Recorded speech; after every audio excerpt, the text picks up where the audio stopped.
أعوذ بالله من الشيطان الرجيم بسم الله الرحمن الرحيم اللهم صل على سيدنا محمد وعلى آل سيدنا محمد وبارک وسلم۔ السلام علیکم ورحمۃ اللہ وبرکاتہ۔ ایک بہن نے سوال کیا ہے کہ اور ایک طویل سوال ہے جس میں انہوں نے کہا ہے کہ انکل فیاض کی ویڈیوز سن کر لگتا ہے کہ زندگی پرسکون ہے، کیونکہ انہوں نے ہمیشہ فرمایا کرتے تھے کہ انہوں نے جن اپنے اسٹوڈنٹس کو درود شریف کے پر لگایا ہے تو ان کی زندگی پرسکون ہو گئی ہے۔ اور آپ کی ویڈیوز یعنی میری ویڈیوز سن کر بہت ڈر لگتا ہے، کیونکہ آپ آزمائش سے بہت کے بارے میں بہت کہتی ہیں، اور کچھ دعا مانگنے سے بھی ڈر لگتا ہے، اور مطلب اس طرح ان کا مطلب یہ ہے کہ حضرت کعب رضی اللہ تعالیٰ عنہ، ابی کعب رضی اللہ تعالیٰ عنہ کی جو حدیث ہے جس میں نبی کریم صلی اللہ علیہ وسلم نے فرمایا کہ جب تم اس کا ہر وقت ہی درود پڑھتے رہو گے تو تمہارے سارے غم اور پریشانیاں دور ہو جائیں گی اور تمہارے گناہ معاف ہو جائیں گے۔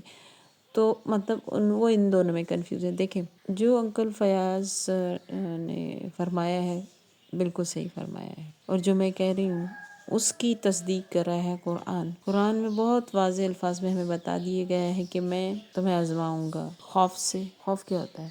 چھن جانے کے خوف سے، اور مال کے خوف سے آزماؤں گا، اولاد کے سے آزماؤں گا۔ آزمائشوں کی تمام کیٹیگریز اللہ تعالیٰ نے قرآن میں بہت واضح بتا دی گئی، جو میں بارہا بتا چکی، اس لیے اس کو مزید وضاحت نہیں کروں گی۔ بات یہ ہے کہ ہمارے سمجھنے میں غلطی ہو رہی ہے۔ میں بات پہلی بتا چکی، اب پھر بتا رہی۔ ہم اس دنیا میں ایک مقصد کے تحت آئے ہیں، ہم یہاں پہ سکون سے نہیں رہ سکتے۔ کیسے رہ سکتے ہیں سکون سے؟ آپ اس دنیا کی مخلوق ہی نہیں ہیں، آپ وہاں عرش بالا سے آئے ہیں جب آپ کی روحیں ترتیب دے دی گئیں، تخلیق ہو گئی، اور ایک خاص مدت تک اللہ تعالیٰ نے اپنے قرب میں رکھا، اور اس کے بعد زمین پر ایک خاص وقت کے لیے اتارا۔ واپس ہم نے جانا ہے۔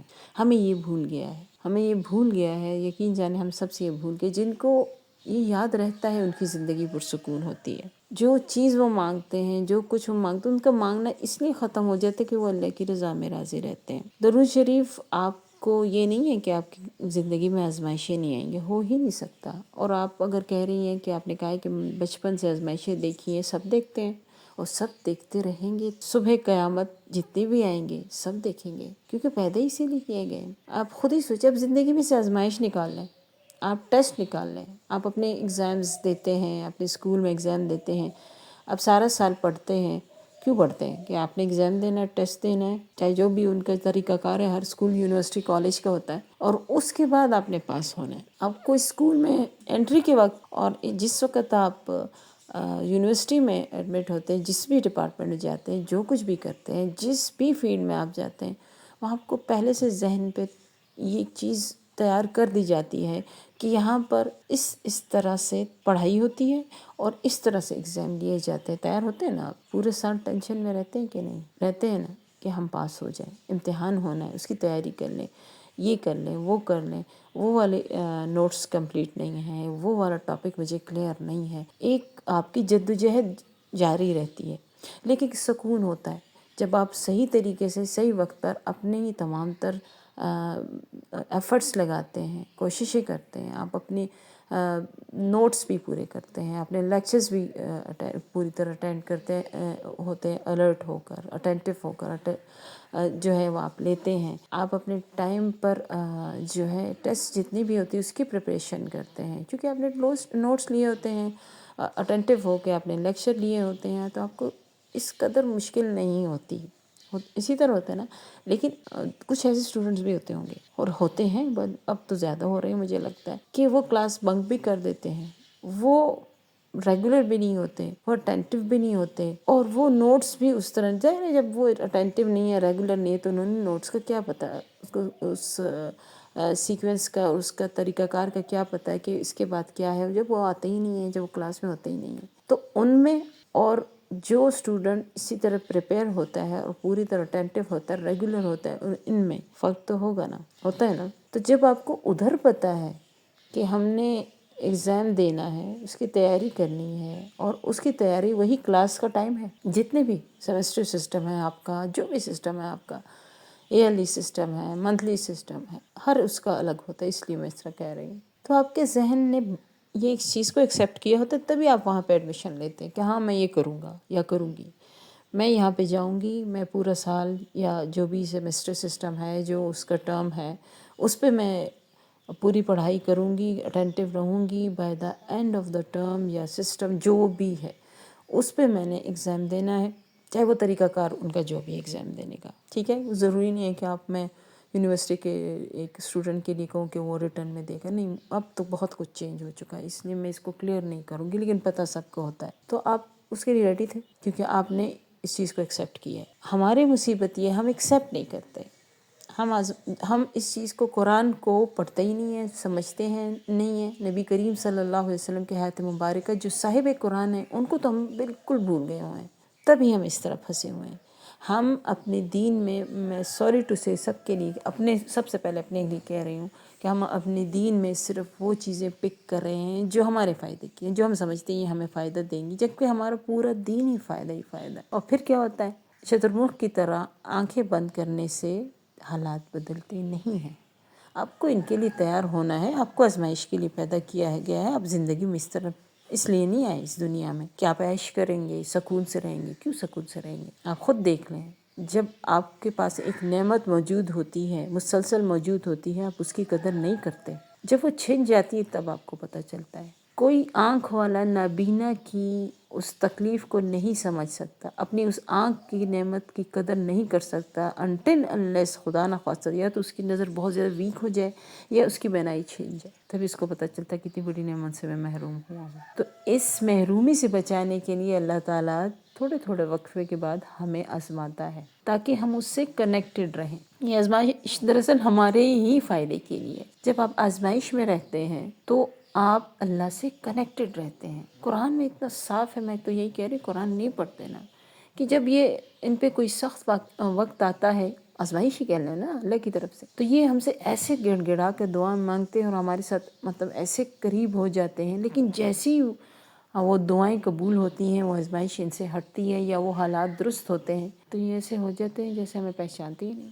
یہ مفہوم میں بیان کر رہی ہوں. قرآن خود آپ سے گلا کر رہا ہے. جہاں تک آپ کی بات ہے کہ درود کے متعلق، بالکل درود کے متعلق یہ بات ہے، سکون رہتا ہے. سکون کس بات کا ہے؟ آپ اس کو سمجھتے ہی نہیں ہیں درود کیا ہے. سکون اس بات کا رہتا ہے کہ نبی کریم صلی اللہ علیہ وسلم ہمارے لیے دعا فرما رہے ہیں. یہ حالات گزر جائیں گے، سدھر جائیں گے، ہم اس میں کامیاب ہو جائیں گے. ہمارا یہ امتحان کامیاب ہو جائے گا.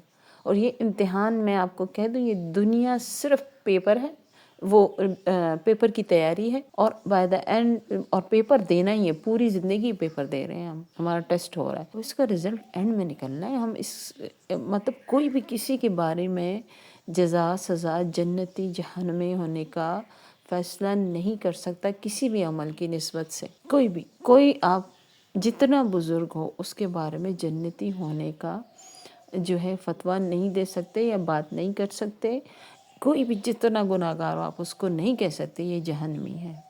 مسلمان کی بات کر رہی ہوں، ٹھیک ہے، ایمان والے کی بات کر رہی ہوں، باقی دوسرے اس کی بات نہیں کر، ٹھیک ہے نا. آپ اس کا بالکل فیصلہ نہیں کر سکتے کیونکہ یہ ٹوٹلی اختیار میرے رب نے اپنے ہاتھ میں رکھا ہوا ہے. تو اس کا یہی مطلب ہوا ہے نا کہ ہم مسلسل ایک اسٹرگل میں رہیں گے اور کوشش کرتے رہیں گے، بچتے رہیں گے، اور اللہ کے قرب کے لیے نبی کریم صلی اللہ علیہ وسلم کی اطاعت میں کام کرتے رہیں گے، کوشش کرتے رہیں گے. کبھی کامیاب ہوں گے، کبھی ناکام ہوں گے، لیکن ہم ٹوٹلی کامیاب ہیں یا ناکام ہیں یہ اس کے فیصلہ انشاءاللہ آخر میں ہونا ہے. چونکہ درود پڑھنے سے نبی کریم صلی اللہ علیہ وسلم نے خود فرمایا ہے کہ تم سکون سے رہو گے، تمہاری دعائیں قبول ہوں گی، تمہاری حاجتیں پوری کر دی جائیں گی، تمہارے گناہ معاف کر دیے جائیں گے. وہ کیوں؟ جب آپ مسلسل درود میں لگے رہیں گے نا تو وہ دعا ہے نا درود نبی کریم صلی اللہ علیہ وسلم کے لیے. تو کیوں آپ کو یقین نہیں ہے کہ آپ کا جواب میں آپ کی سکون ہو، کہ آپ کے معاملات ہوں؟ اس کے لیے نبی کریم صلی اللہ علیہ وسلم آپ کے اس تحفے کے جواب میں تحفہ عطا فرما رہے ہیں، دعا کر رہے ہیں. یہ یقین جب مضبوط ہو جاتے تو یہ سوال ختم ہو جاتے ہیں. ہمیں یقین نہیں ہے، آپ کو یہ یقین بنانا ہے کہ اللہ نے کتنا بڑا تحفہ آپ کو درود دیا ہے.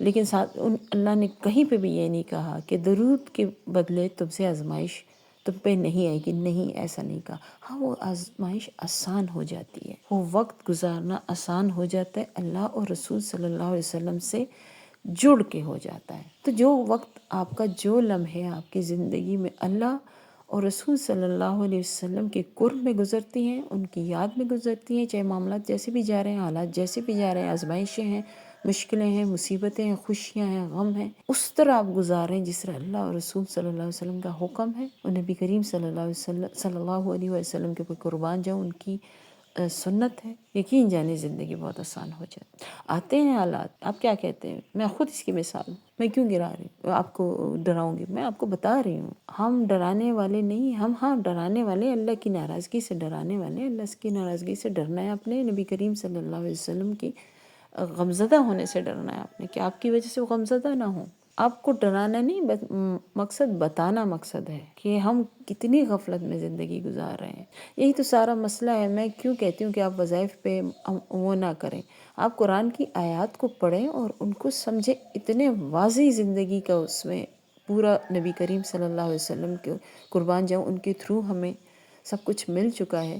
یہ زندگی کچھ بھی نہیں لگتی آپ کو، بس آپ کو جھٹ پٹ اللہ سے ملاقات کا دل کرتا ہے۔ آپ کو اس چیز کی کوئی ٹینشن نہیں ہوتی کہ پیچھے میں اپنے گھر بار چھوڑ جا رہی ہوں، اگر میں مر جاؤں، آج ہی مر جاؤں تو پیچھے ان کا کیا ہوگا۔ نہیں، آپ کو یہ سوچ رہتی نہیں، کیونکہ آپ اللہ سے اس قدر کنیکٹ ہو چکے ہوتے ہیں۔ رسول کریم صلی اللہ علیہ وسلم کی بارگاہ میں اس قدر آپ نے عرضیاں پیش کی ہوتی ہیں، درود کے ذریعے ان کے لیے ہدیے پیش کیے ہوتے ہیں، کہ آپ کو یقین ہوتا ہے کہ یہ وقت بہت آسانی سے گزرے گا۔ آسانی ان دا سینس کہ اللہ اور رسول صلی اللہ علیہ وسلم کی قرب میں گزرے گا، اور آسانیاں ہوں گی۔ آپ خود ہی دیکھ لیں، دنیا میں یہ بات بہت عام ہے کہ لوگ کہتے ہیں کہ جو جتنا دیندار ہوتا ہے، نیک ہوتا ہے، اتنا ہی آزمایا جاتا ہے۔ کیوں؟ اس کا یہ مطلب تھوڑی ہے کہ آپ دین کو چھوڑ دیں، اس کا یہ مطلب بالکل نہیں ہے، کیونکہ اللہ ان کو پاک کر دینا چاہتے ہیں۔ یہ تو ان کے لیے بشارت ہے کہ ان پہ آزمائشیں آ رہی ہیں، کہ دنیا میں جو کچھ وقت ہے گزر جاتا ہے، وہ یہ گزر جائے گا، یقین جانے آخرت میں نہیں گزرے گا۔ تو اللہ تعالیٰ ہمیں یہاں سے پاک صاف ہو کر اپنے پاس لے کے آنا چاہتا ہے۔ پیر ذوالفقار نقشبندی صاحب کی ایک ویڈیو میں سن رہی تھی، بہت خوبصورت ان کی ایک بات تھی کہ ہم اپنی دعاؤں میں پھنس جاتے ہیں۔ ایک شخص ہے، وہ دعا مسلسل مانگ رہا ہے کہ یا اللہ مجھے حوض کوثر پہ نبی کریم صلی اللہ علیہ وسلم کے ہاتھ مبارک سے جام پینا، حوض کوثر پہ پانی پینا، جو بھی ہے وہ پلانا، پینا نصیب فرما۔ اب وہ مسلسل یہ دعا مانگ رہے، اس کی زندگی کی یہ دعا ہے۔ ظاہر ہے آخرت کی دعا ہے نا، تو پوری زندگی مانگے گا، لیکن اس کے اعمال اس قدر نہیں ہے کہ وہ حوض کوثر تک پہنچ سکے۔ اعمال تو ہمارے کسی کے بھی نہیں ہے نا، اللہ کی رحمت سے ہی جائیں گے، لیکن پھر بھی جو ظاہری ٹیسٹ پیریڈ ہے وہ اس قدر نہیں ہے، تو پھر اللہ کیا کرے گا؟ اس پہ آزمائشیں زیادہ کر دے گا کہ تم نے دعا مانگی تھی، وہاں تک پہنچنے کے لیے تمہارے گناہوں کا صاف ہونا ضروری ہے، تو آزمائشیں آپ کو گناہوں کو صاف کرنے آتی ہیں، اور آپ کو آزمائشوں کو ایک اس کے لیے بوجھ سمجھ کے یا اس سے فرار کے کوئی راستہ تلاش کر کے سمجھ کر آپ نے نہیں لینا۔ آپ نے اس بات پہ لینا ہے کہ جو بھی فیصلہ ہے میرے رب کا بہترین ہے۔ آپ یقین جانیں، آپ کو اس بات پہ یقین ہونا چاہیے کہ اللہ کے فیصلے آپ کے لیے بڑے بہترین ہیں۔ ہم خود اپنی جانوں پہ ظلم کرتے ہیں، اللہ ہم پہ ظلم نہیں کرتا، اس لیے وہ ہم پہ یہ وقت بھیجتا ہے کہ جو چیزیں تم مانگ رہے اسے تمہاری نظر ہٹ جائے، وہ تمہارے لیے بہتر نہیں ہے۔ تم اس دنیا کی مخلوق نہیں ہے، تم نے میرے پاس واپس آنا ہے۔ یہ ایک وقت ہے کے لیے، ایک مقرر وقت کے لیے، کسی کو کسی عمر تک رکھتا ہوں، کسی کو کسی عمر تک رکھتا ہوں، جو ان کے لیے بہتر ہے، اور پھر واپس تم نے میرے پاس لوٹ کے آنا ہے۔ ہم نے اللہ سے وعدہ کیا ہوا، ہم نے اپنے وعدے نبھانے ہیں۔ آپ نے وہاں آپ کی روح جب وہاں تھی نا، اللہ سے وعدہ کر کے زمین پر آئی ہے، اب ہم وعدہ خلافی کریں گے، اور پھر اس کے بعد بھی ہم یہ سمجھتے ہیں کہ ہم بڑی پرسکون رہیں گے۔ ہمارے سکون نہ ہونے کا جو سبب ہے وہ ہماری وعدہ خلافی ہے۔ تو یہ درود، یہ اللہ کی رحمتیں، یہ آزمائشیں اللہ کی رحمتیں ہیں، زحمتیں نہیں ہیں۔ یقین جانیے، یہ آپ اس کو سمجھیں۔ جب بھی آپ پہ کوئی تکلیف آتی ہے نا، وہ آپ قرآن میں حضرت موسیٰ علیہ السلام، حضرت خضر علیہ السلام کے اس واقعے کی طرف جائیں اور دیکھیں کہ وہ کہاں کہاں پہ کیا کر رہے تھے، اور حضرت موسیٰ علیہ السلام حیران تھے کہ یہ کیا کر رہے ہیں، لیکن آخر میں انہوں نے کیا فرمایا کہ یہ میں نے کیوں کیا۔ بظاہر وہ چیزیں ایسے لگ رہی تھی جیسے بس یہ غلط کر رہے ہیں اور یہ صحیح نہیں ہے، لیکن اصل سبب ان کے پیچھے کیا تھا؟ یہی ہوتا ہے، ہم اپنے ساتھ غلط کرتے ہیں، ہم چیزیں غلط کر رہے ہوتے ہیں، ہم غلط چیزیں مانگتے ہیں، لیکن اللہ کو تو پتہ ہے نا ہمارے لیے کیا بہترین ہے، تو ہمیں وہ وہی دے گا۔ وہ ہماری مرضی سے نہیں چلتا، وہ ہماری مرضی سے نہیں چلتا، لیکن وہ ہمیں راضی کرنے کے لیے ان تمام کاموں کو کرتا ہے ہماری زندگی میں جو ہمارے لیے بہترین ہے۔ ہمیں اللہ کی مرضی پہ چلنا ہے، ہمیں اللہ کے حکموں پہ چلنا ہے۔ ہم اپنی مرضی کیوں ٹھونس رہے ہیں؟ شیطان کیوں لعین ہے، ملعون کیوں ہے وہ؟ اس نے کہا میں ایسا ہو ہی نہیں سکتا، کائنات میں ایک ہی رب ہے بس اللہ، اس کے سوا تو کوئی نہیں ہے، ایک ہی خالق ہے وہ ہے اللہ۔ تو ہم اپنی تخلیق کیسے کر سکتے ہیں؟ ہم اپنی مرضی کیسے کر سکتے ہیں؟ نہیں کر سکتے۔ دیکھیں، رضا، اللہ کی رضا میں راضی رہنے ہی کے لیے ہم آئے اس دنیا میں، یوں سمجھنے چلے۔ ایک سمپل سی بات ہے، ہم اپنی خواہشات کو اپنے رب کی رضا پہ قربان کریں گے۔ وہ خواہشات جو ہمارے لیے بہترین نہیں ہیں تبھی وہ ہمیں نہیں پوری ہوتی، وہ ہمیں نہیں ملتی۔ اس بات کو سمجھ لیں تو آپ کو سمجھ آ جائے گا کہ انکل فیاض کیا کہہ رہے تھے اور میں کیا کہہ رہی ہوں۔ وہ آپ کو بتا رہے ہیں کہ سکون کس میں ہے۔ وہ یہ انہوں نے کبھی نہیں کہا کہ آپ کے پاس ان کے جن کو انہوں نے درود پہ لگایا ہے، میں ان کی شاگرد ہوں، میری زندگی میں بہت سکون ہے، لیکن یہ میں بالکل غلط ہے اگر میں کہوں کہ میری زندگی میں آزمائشیں نہیں، یہ بہت ہے، ہر دن ایک آزمائش ہے، ہر دن ایک آزمائش ہے۔ اس کو سمجھیں، پتہ نہیں ہم آزمائشوں سے کیوں ڈرتے ہیں۔ اپنے اچھے بندوں پہ بھیج رہا ہے میرا رب آزمائش، اور بتا تو دیا ہے، پیپر تو آؤٹ ہو چکا ہے، پیپر دیں، تیاری کریں اور اس آزمائشوں سے نکلیں، بس یہی زندگی ہے۔ اتنا سا تو وقت ہے، تھوڑا سا تو وقت ہے، یوں پلک جب تک کہ گزر جائے گا انشاءاللہ تعالی۔ تو اللہ ہم سب کا حامی و ناصر ہو۔ اللہ تعالی ہم سب کو اس بات کو سمجھنے اور اس پر عمل کرنے کی توفیق عطا فرمائے کہ ہم اس دنیا میں ایک خاص مقصد اللہ کی رضا اور رسول اللہ صلی اللہ علیہ وسلم کی اطاعت اور فرما برداری کے لیے آئے ہیں، اور یہی اللہ کی رضا ہے، ان کی سنت پر عمل کرنے کے لیے آئے ہیں۔ فکر کریں اپنی جنریشن کی، جس قدر آپ لوگوں نے ان کو کھلا چھوڑ دیا ہے، کوئی تربیت نہیں کی، کوئی دین کی سمجھ نہیں دی۔ روز قیامت ہم سے اس کے بارے میں پوچھ ہونی ہے۔ اپنے بچوں کی اچھی تربیت کریں۔ میرا آپ سب سے ایک ریکویسٹ ہے، ان کو اللہ اور رسول صلی اللہ علیہ وسلم کی پوری پوری پہچان دیں، ورنہ آج کل جتنے دجالی دور کے اس فتنوں میں وہ گم ہو رہے ہیں، اور جو سوشل میڈیا پہ وہ بکواس کرتے ہیں، سوری ٹو سے میں یہ ورڈ یوز کر رہی ہوں، لیکن وہ اللہ اور رسول کے لیے بہت بکواس کرتے ہیں۔ وہ اس میں آپ پوری طرح گناہ گار ہیں، جو ان کے والدین ہیں، جو بھی ہیں۔ میں جہاں تک میری بات سنی جا رہی ہے، اگر آپ ایسا کریں تو رک جائیں اپنے بچوں کی۔ آپ ماں باپ کیوں بنائے گئے ہیں؟ تربیت کے لیے۔ تربیت کیا ہے؟ دینی تربیت۔ دینی تربیت آپ کر لیں، دنیاوی تربیت ان کی ہو جائے گی انشاءاللہ تعالیٰ۔ ان کو دین سکھائیں محبت سے۔